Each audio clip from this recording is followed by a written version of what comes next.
Hello guys, welcome back to our channel Winsworld TV. Si John Riel Casimero ay todo ensayo, may laban man o wala, dahil gusto niya patunayan na isa rin siya sa pinakamalakas pagdating sa bantamweight, na kahit si Naoya Inoue ay kaya niya patoban at talunin. Si John Riel Casimero ay kabilang din sa pinakamahusay at pinakadelikadong boksingero. Gustong-gusto na makaharap ni Casimero itong si Inoue, pero mailap parent sa kanya ang The Monster at halatang naduduwag at parang hindi naman interesado si Inoue makipaglaban kay Casimero. Huli ngang hinamon ni John Riel Casimero ang The Monster ng Japan na si Naoya Inoue, at naging maingay na naman ang pangalan ni John Riel Casimero sa bansang Japan. Pero bago daw harapin ni Naoya Inoue si John Riel Casimero ay uunahin niya muna kalabanan ang isang Pinoy na si Top Alice. Si Naoya Inoue ay walang talo sa 22 niyang mga laban, pinalaki ng 19 na knockout. Si Marlon Tapalis ay nagmamay-ari ng International Boxing Federation o IBF at World Boxing Association WBA Super Belts, ay pumunta at nagpakita sa ring at umakyat ito para haminin ang halimaw ng Japan na si Naoya Inoue. Ang Filipino boxing star na si Marlon Tapalis ay may record na 37 wins, 19 na knockout at 3 talo, ay sadyang malakas din ang kaya din niya mag-knockout ng kalaban, kaya ang labang Marlon Tapalis laban Naoya ay isa na namang kabang-abang at kapanabik-sabik na laban. Tiyak lahat ng boxing fans ay hindi na makapaghintay na mapanood ang sagupaan ng dalawang malalakas sa boxing ring. Dumako naman tayo sa iba pang mga balita.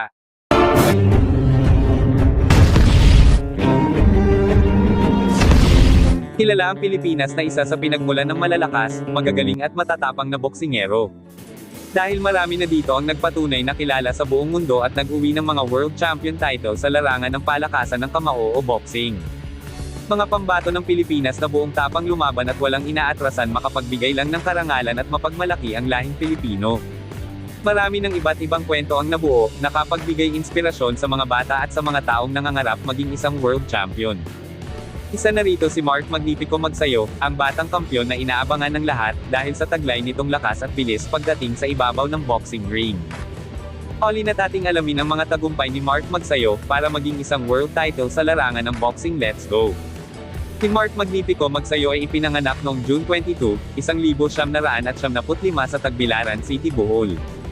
Lumakib sa hirap. Bata pa lang si Mark Magnifico Magsayo ay gustong-gusto na itong maging isang boksingero. Sa edad na 8 years old ay nag-umpisa na siyang mag-ensayo sa ibabaw at baba ng boxing ring.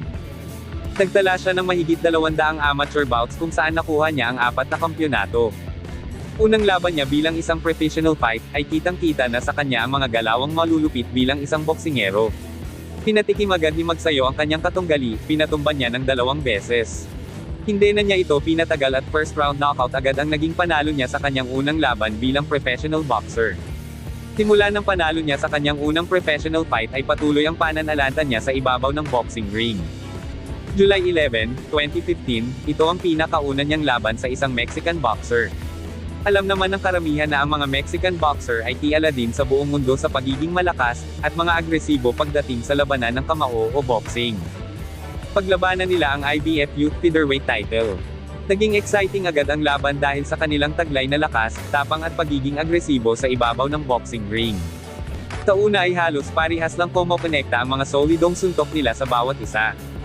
Ngunit hindi nagtagal ay nagpakawala na agad si Mark Magsayo na mala machine gun na suntok, dahilan sa paghiyawan ng mga tao at mga tagahanga at suporta ni Mark Magsayo. Kitang-kita nga rito at rinig sa mga fans ang excitement sa laban. Sa round 3 ay hindi na pinatagal ni Magsayo at pinabagsak na niya ang Mexican boxer sa pamamagitan ng mga solid na suntok, dahilan sa pagkatumba ng Mexican boxer na ito. Uminit na ang tensyon ng laban at halatang halata sa dalawang boksingero ang pagkauhaw sa panalo. Pinaulanan ulit ni Magsayo ang Mexican boxer ng mabibilis na kombinasyon. Ngunit palaban talaga at matibay rin itong Meksikano, gumanti rin ang Meksikano ng mga suntok. Sa ika-5 round, ay tuluyan na nga pinatumba ni Magsayo ang Mexican boxer sa pamamagitan ng isang napakalakas at solidong uppercut punch, dahilan sa pagtigil na ng laban at tangahalin si Magsayo bilang isang IBF Featherweight champion si Mark Magsayo.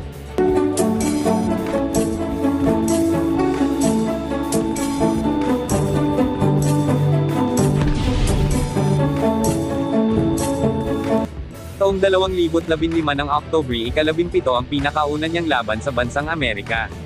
Kakalabanin niya rito si Suarez. Tulad ng dati on piso pa lang, gustong-gusto na agad tapusin ni Magsayo itong si Suarez.